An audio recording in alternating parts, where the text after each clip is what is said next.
হিন্দুরা জেগে ওঠার পর বিজেপি সরকারটা এনডিএ সরকার হয়ে ভারতীয় জনতা পার্টির 303টা সিট ছিল, সেই জায়গা থেকে 240-এ নেমে গেল। নোটবন্দি হতে একটা মুসলমানকেও রাস্তার লাইনে, ব্যাংকের লাইনে দাঁড়িয়ে হার্ট অ্যাটাক করে মারা যেতে হয়েছে, একটা হিন্দুকেও মারা যেতে হয়েছে। 125 জন মারা গেছে। এসআইআর এতে যেমন মতুয়ারা এফেক্টেড হবে, যেমন মুসলিমরা এফেক্টেড হবে, আদিবাসীরা এফেক্টেড হবে, যারা বর্ণ হিন্দু রয়েছে তারাও এফেক্টেড হবে। এই আরএসএস এর শতবর্ষে ভারতবর্ষকে হিন্দু রাষ্ট্র ঘোষণা করবে। ওই কারণের জন্যই ওরা টার্গেট নিয়েছিল আবকি বার 400 পার। সেই 400 পার তো হয়নি। শান্তনু ঠাকুর, সুব্রত ঠাকুর, এনারা শুধুমাত্র নিজেদের গদি টিকিয়ে রাখার জন্য ভারতীয় জনতা পার্টির হ্যাঁতে হ্যাঁ নাতে না এবং মতুয়াদেরকে ভুল পথে চালিত করছে। এনআরসি, এসআইআর এই সবই কিন্তু একে অপরের সঙ্গে ইন্টারলিঙ্কড।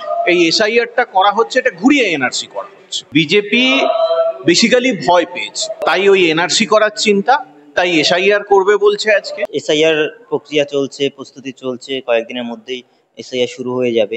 রাজনৈতিক কি অঙ্ক দেখতে পাচ্ছেন এসআইআর নিয়ে, যে মতুয়ারা অনেকেই এই বিষয়ে চিন্তা প্রকাশ করেছেন?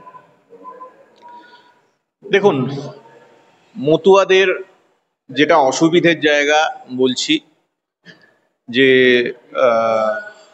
ওনারা বিভ্রান্ত হচ্ছেন এবং ওনাদেরকে বিভ্রান্ত করছে কারা? যাদেরকে ওনারা ভগবানের আসনে বসিয়েছেন, একেবারে খোদ ঠাকুরবাড়ির লোকেরা। তারা একটি নির্দিষ্ট রাজনৈতিক দলের, কেউ এমপি, কেউ এমএলএ, এবং তারা বেসিক্যালি এই মতুয়াদের ভোটেতেই নির্বাচিত হয়েছেন, কিন্তু তা সত্ত্বেও তারা মতুয়াদের সঙ্গে গদ্দারি করছে। আমি একেবারে নির্দিষ্ট করে বলছি, ভারতীয় জনতা পার্টির দুজন জনপ্রতিনিধি রয়েছেন, শান্তনু ঠাকুর, সুব্রত ঠাকুর। এনারা শুধুমাত্র নিজেদের গদি টিকিয়ে রাখার জন্য ভারতীয় জনতা পার্টির হ্যাঁতে হ্যাঁ নাতে না বলছে এবং মতুয়াদেরকে ভুল পথে চালিত করছে। ব্যাপারটা শুধু এসআইআর ব্যাপারটায় শুধুমাত্র মতুয়ারা এফেক্টেড হবে এটা নয়, কিন্তু এসআইআর এতে যেমন মতুয়ারা এফেক্টেড হবে, যেমন মুসলিমরা এফেক্টেড হবে, যেমন আদিবাসীরা এফেক্টেড হবে, সাধারণ মানে যারা বর্ণ হিন্দু রয়েছে তারাও এফেক্টেড হবে। কারণ আপনি জানেন হয়তো, দুদিন আগের ঘটনা, আজ থেকে 11 বছর আগে এই আমাদের 24 পরগনার দুজন আসামেতে কাজের জন্য, মানে দুদিন ওই আগেই হয়েছে, আসামেতে কাজের জন্য সম্ভবত 1 মাস কি 2 মাস ছিলেন, সেটাও 11 বছর আগে। তাদের কাছে আজকে আসাম থেকে এসআইআর এর নোটিশ আসছে। এনআরসি, এসআইআর, দেখো এনআরসি, এসআইআর এই সবই কিন্তু একে অপরের সঙ্গে ইন্টারলিঙ্কড। এই এসআইআরটা করা হচ্ছে, এটা ঘুরিয়ে এনআরসি করা হচ্ছে। তো আমাদেরকে এটা বুঝতে হবে যে এটা কেন করা হচ্ছে। এটা বিজেপি বলছে যে এটা আমরা ওই ভোটার তালিকাকে সংশোধন করার জন্য, ভোটার তালিকাকে পিউরিফাই করার জন্য, যাতে ভুয়ো ভোটারদের সরানো যায়, ইত্যাদি ইত্যাদি সব কথা। এগুলো পুরোপুরি বাজে কথা। বিজেপি বেসিক্যালি ভয় পেয়েছে, তাই ওই এনআরসি করার চিন্তা, তাই এসআইআর করবে বলছে। আজকে ভয়টা কেন পেয়েছে? ভয়টা ওরা 2024-এর নির্বাচনের আগে খুব বড় বড় বাতেলা দিচ্ছিল, হিন্দু জাগরণের কথা বলছিল, কিন্তু দেখা গেল যে হিন্দুরা জেগে ওঠার পর বিজেপি সরকারটা এনডিএ সরকার হয়ে গেল। ভারতীয় জনতা পার্টির 303টা সিট ছিল, সেই জায়গা থেকে 240-এ নেমে গেল। কেন না, হিন্দুরা জেগে ওঠার পর দেখলো যে আরে একটা মুসলমানকেও 100 টাকা দিয়ে তেল কিনতে হচ্ছে, একটা মুসলমানকেও 900 টাকা 1000 টাকা দিয়ে গ্যাসের সিলিন্ডারটা কিনতে হচ্ছে, আমাকেও কিনতে হচ্ছে। তাহলে মোদিজি আমার কি লাভটা করবে? নোটবন্দি হতে একটা মুসলমানকেও রাস্তার লাইনে, ব্যাংকের লাইনে দাঁড়িয়ে হার্ট অ্যাটাক করে মারা যেতে হয়েছে, একটা হিন্দুকেও মারা যেতে হয়েছে। 125 জন মারা গেছে। সংখ্যাটা হয়তো আরো বেশি, আমরা যতদূর জানি ওই 125-30 জন মারা গেছে শুধু ওই ব্যাংকের লাইনে দাঁড়িয়ে। এই প্রশ্নগুলো তো হিন্দুদের মনের মধ্যে উঠতে শুরু করেছিল। তাই হিন্দুরা জেগে ওঠার পর ভারতীয় জনতা পার্টির সিট সংখ্যা এতটা কমে গেল। তখন বিজেপি দেখলো শিওরে সমান। এবার ভোটে জিততে গেলে, মানে বছরের পর বছর ভোটে জিতে গেলে, ওদের টার্গেট ছিল যে এই 1925 সালে তো আরএসএস তৈরি হয়েছিল, 2025 সালে আরএসএস এর শতবর্ষ। এই আরএসএস এর শতবর্ষে ভারতবর্ষকে হিন্দু রাষ্ট্র ঘোষণা করবে। ওই কারণের জন্যই ওরা টার্গেট নিয়েছিল আবকি বার 400 পার। সেই 400 পার তো হয়নি। এবার ওরা দেখলো 400 পার তো দূরের কথা, 250 পার করতে পারলো না। ওই জন্যই শিওরে সমন, শিরে সংক্রান্তি দেখে ওরা ঠিক করলো যে আমাদেরকে ভোটে এবার কারচুপি করতে হবে। এমনি ইভিএম এ তো জালিয়াতি ওরা করে, সেটা আমরা দেখেছি। রাহুল গান্ধী নানা রকম তথ্য প্রমাণ সহ মানুষের কাছে প্রকাশ করে চলেছেন। তারপরেও আমরা যেটা দেখতে পাচ্ছি, মহারাষ্ট্রের নির্বাচন হলো, নির্বাচন হয়ে গেল, যত পোল হয়েছে রেজাল্ট বেরোনোর আগে দেখা গেল 17 লক্ষ ভোট বেড়ে গেল। ঠিক সেইটার পর পশ্চিমবঙ্গের মাননীয় মুখ্যমন্ত্রী তিনি মানুষকে সচেতন করলেন, সতর্ক করলেন যে ভোটার লিস্ট যখন রিভিউ করা হবে তখন যেন সবাই নজর রাখে, কোন রকম কোনো এইরকম ভুয়ো ভোটার বিজেপি যেন ঢোকাতে না পারে। এরকম একটার পর একটা বিজেপির জালিয়াতি ধরা পড়ে যাচ্ছে। যখন বিজেপির জালিয়াতি ধরা পড়ে যাচ্ছে তখন তো আবার নতুন জালিয়াতি তাদেরকে ষড়যন্ত্র নতুন করতে হবে। সেই নতুন ষড়যন্ত্রটা হচ্ছে এসআইআর। যদি বিহার নির্বাচনের আগে এসআইআর করতেই হতো, আমরা জানি যে যখন ভোটার লিস্ট সংশোধন করা হয় প্রতি বছর হয়, প্রতি বছর মোটামুটি এই পুজোর পর থেকে নোটিফিকেশন জারি হয়, প্রায় 1 মাস 2 মাস ধরে ওই ফর্ম ফিল আপ হয় বিভিন্নভাবে। হয়তো নতুন ভোটার তার নাম উঠছে, কেউ হয়তো ছেড়ে চলে গেছেন, তার নাম কাটানো হচ্ছে, কেউ হয়তো অ্যাড্রেস চেঞ্জ হচ্ছে, কারো হয়তো বিবাহজনিত কারণে পদবি চেঞ্জ হচ্ছে বা ঠিকানা পরিবর্তন হচ্ছে। এই সমস্ত জিনিস প্রতি বছর ভোটার তালিকা সংশোধনের সময় হয় এবং তার একটা সময় থাকে। এবং শুধু তাই নয়, ওটা হওয়ার পরেই সঙ্গে সঙ্গে সব জিনিসটা হয়ে যায় না, কিন্তু সেটা হওয়ার পর সরকারিভাবে যেটা জমা পড়েছে সেইটা আবার রিভিউ করার জন্য একটা খসড়া ভোটার তালিকা প্রকাশ করা হয়।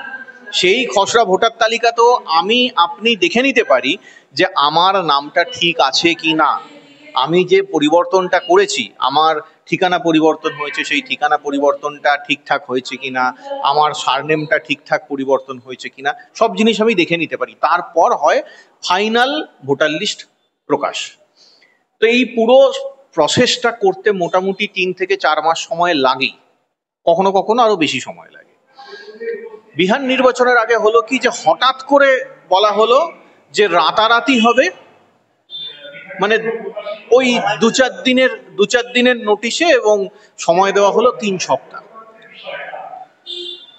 আমরা জানি যে বহু মানুষ, এটা শুধু বিহারের কথা বলছি না, বিহারে প্রচুর দারিদ্রতা রয়েছে, তাই বিহারের লোকজন বাইরে পরিযায়ী শ্রমিক হিসাবে যায়, এটা নয়, সারা ভারতবর্ষের প্রতিটা রাজ্যেই মানুষ, কারণ ভারতবর্ষের গণতন্ত্র এইটাই সিস্টেম, আমাদের সংবিধান এই অধিকার আমাদের সকলকে দিয়েছে যে আমরা ভারতবর্ষের যে কোনো জায়গায় গিয়ে রুজি রুটির জন্য করে কমে খেতে পারি। সে তো মহারাষ্ট্র থেকে বা রাজস্থান থেকে, গুজরাট থেকে প্রতিদিন কলকাতায় লোকজন আসছে। এই যে আমাদের বড় বাজারের মতো একটার পর একটা বাজার দখল হয়ে যাচ্ছে এই গুজরাটি, এই মারওয়ারি, রাজস্থানীদের এতে, উত্তরপ্রদেশীদের চাপে ফুটপাথ গুলো দখল করে ফেলছে এই উত্তরপ্রদেশী বিহারিরা। তো তারাও যখন আসছে, তাদেরকে যদি আজকে বলা হয় যে না, কালকে বাপু তোমার এসআইআর এর জন্য ফর্ম ফিল আপ করতে হবে, তুমি চলে এসো, এটা কি আদৌ কারো পক্ষে সম্ভব যে কয়েক হাজার মাইল গিয়ে রাতারাতি, মানে আমার সমস্ত কাজকর্ম ছেড়ে, আমি যদি এখানে কোনো চাকরি করে থাকি, আমার অফিসের ছুটির ব্যাপার রয়েছে, আমি যদি কোনো ব্যবসা করে থাকি, তাহলে আমার দোকান বা আমার কারখানা যাই হোক না কেন, আমার এস্টাবলিশমেন্ট যেটা রয়েছে সেটা আমি একটা অল্টারনেটিভ ব্যবস্থা করে তাহলে আমি যেতে পারবো। এটা কি রাতারাতি করা কারো পক্ষে সম্ভব যে আজকে আমি বলে দিলাম 3 দিন পর থেকে এসআইআর শুরু হবে এবং 3 সপ্তাহ চলবে, তার মধ্যে তুমি এসে ফর্ম ফিল আপ করবে? বিহারে সেই জিনিসটা করেছে, ঠিক পশ্চিমবঙ্গ এরকমই একটা ধান্দা ওরা করছে। আমাদেরকে যেটা সচেতন থাকতে হবে যে বিজেপি মহারাষ্ট্র নির্বাচনের সময় তো ভোটার লিস্টে জালিয়াতি করেছিল, ইভিএম এ তো জালিয়াতি ওরা করে, বিহারের নির্বাচনের সময় ভোটার লিস্টে জালিয়াতি করেছিল, এবারও এই এসআইআর এর নাম করে ভোটার লিস্টে জালিয়াতি করবে। কি রকম করবে আমাদের আশঙ্কা যেটা হচ্ছে, মানে বেসিক্যালি বিহারের নির্বাচনে এই যে এসআইআর যেটা হয়েছে, যে লিস্ট বেরিয়েছে, সেই লিস্ট থেকে দেখা যাচ্ছে 1,40,000 মতো ডাউটফুল ব্যাপার স্যাপার রয়েছে। 1,40,00,000, মানে যেখানে 8 কোটির মতো ভোটার, সেখানে 1,40,00,000, প্রায় 20% মতো ভোটার লিস্টের যে রয়েছে, ভোটার রয়েছে, ডাউটফুল ব্যাপার হয়ে যাচ্ছে। তাহলে পুরো ভোটটাই তো একটা মানে কি বলা যেতে পারে, সেটা একটা মজার ব্যাপার হয়ে যাবে। ওটা আর কোনো ভোট থাকলো না, ওটা উপহাস হয়ে গেল।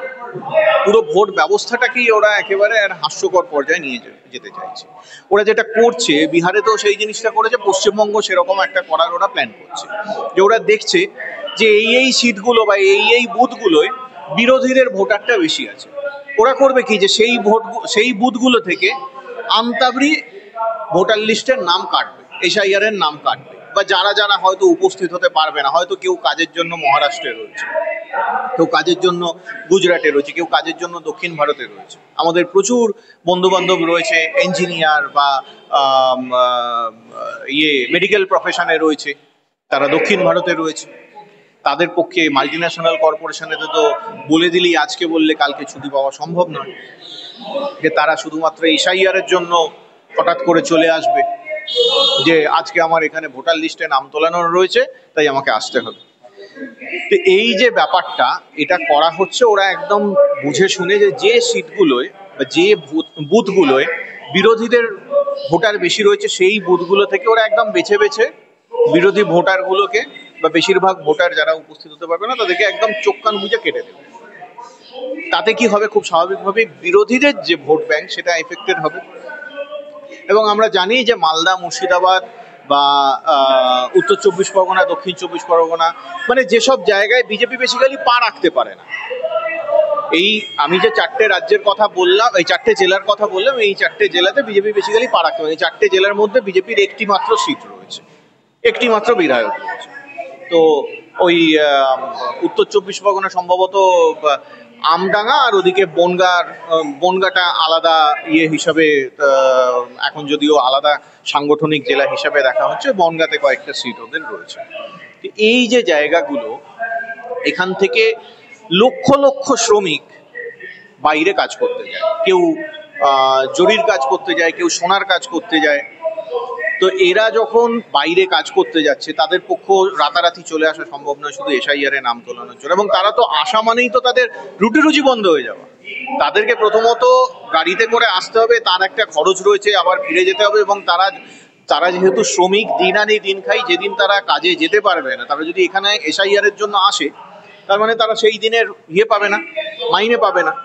ভোটের সময় না হয় সরকারের তরফ থেকে বিজ্ঞপ্তি জারি হয় যে অমুক দিন অমুক জায়গায় ভোট রয়েছে, তাই তাকে সবেতন ছুটি মঞ্জুর করা, সংস্থার তরফ থেকে সেইটা জারি করা হলো, মানে সরকারের তরফ থেকে সংস্থাকে নির্দেশ দেওয়া হলো। কিন্তু এসআইআর এর জন্য তো সেটা দেওয়া হবে না, তাহলে সেই লোকগুলো তো আসতে পারবে না। তো ওরা একদম বেছে বেছে সেই লোকগুলোর নামটা বাদ দেবে এসআইআর থেকে। এবং খুব স্বাভাবিকভাবেই সেটা হলে বিজেপির ফায়দা, কারণ বিজেপি নিজের ভোটারদের নামটা তো আর বাদ দেবে না, নিজের যারা ওই কারিয়াকর্তা রয়েছে তাদের নামটা বাদ দেবে। এই বিরোধীদের নামটা বাদ দিয়ে ওরা ভোটে, যেহেতু মূল রাস্তা দিয়ে জিততে পারছে না, তাই ব্যাকডোর দিয়ে ওরা জেতার চেষ্টা করছে, বাংলাকে দখল করার চেষ্টা করছে।